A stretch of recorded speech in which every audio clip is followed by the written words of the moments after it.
Because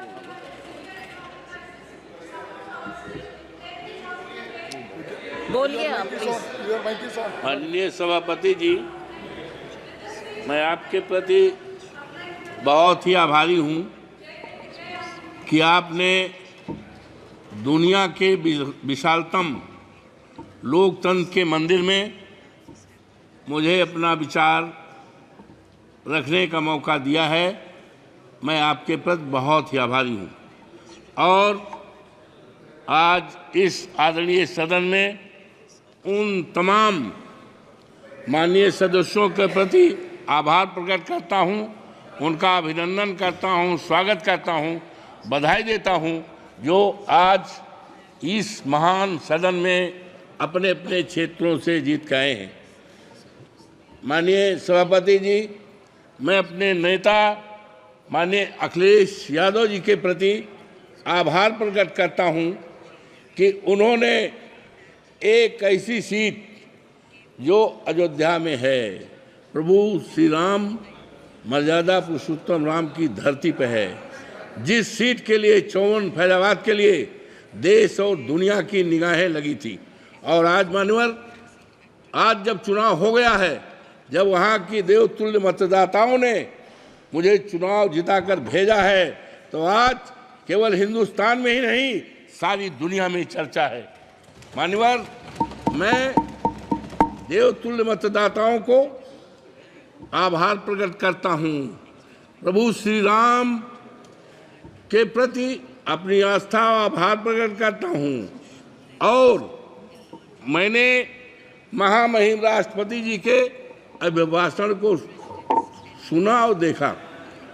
मान्यवर, ये 29 पृष्ठ का है, लेकिन मुझे खेद है कि महामहिम राष्ट्रपति जी का नाम यहाँ होना चाहिए था, जहाँ संसद के समक्ष भारत के राष्ट्रपति का अभिभाषण।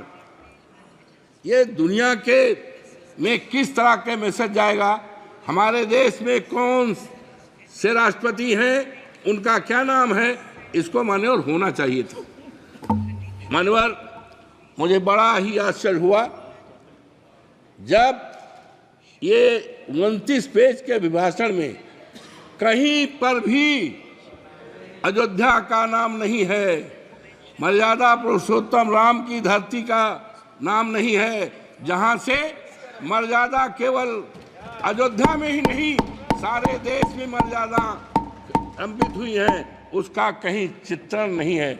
मान्यवर, मुझे बड़ा ही अफसोस हुआ कि अभी परसों मैं गया था अयोध्या में, वहाँ की गलियों को देखा था, कीचड़ भरा है, और जहाँ पर हमारे देश के आदरणीय प्रधानमंत्री जी ने 6 महीने पहले एक रेलवे स्टेशन का जो अयोध्या के नाम है उसका उद्घाटन किया था।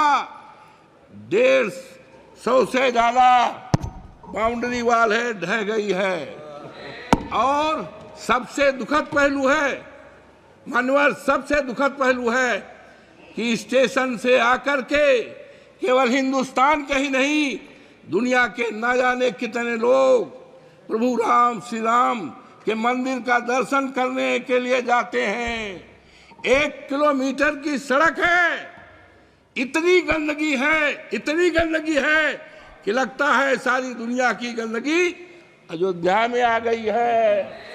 अब कैसे कैसे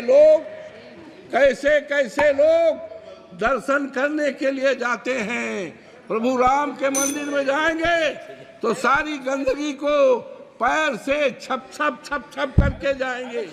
और यही नहीं मान्यवर, मैं और आगे बढ़ा तो वहाँ पर जलायन एक अयोध्या का प्रभु श्री राम के मंदिर के पास का है जलायन मोहल्ला, पानी भरा है, और इतना पानी भरा है, और मानवर गरीबों का मोहल्ला है, कमजोरों का मोहल्ला है, दलितों का मोहल्ला है, और पानी भरा है।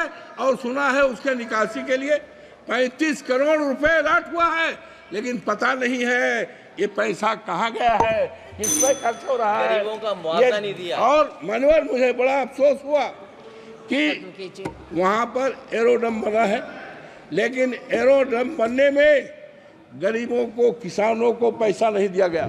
और अफसोस की बात है कि हर साल मार्च के एंड में सर्किल रेट बनता है।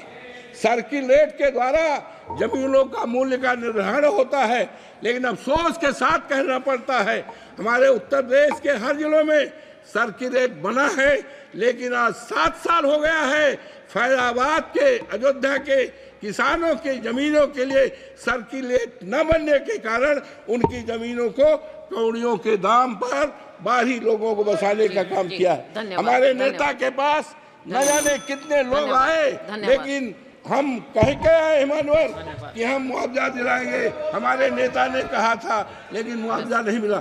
मानवर, ये मर्यादा पुरुषोत्तम राम की धरती है, वहाँ की मर्यादा को तोड़ा गया है।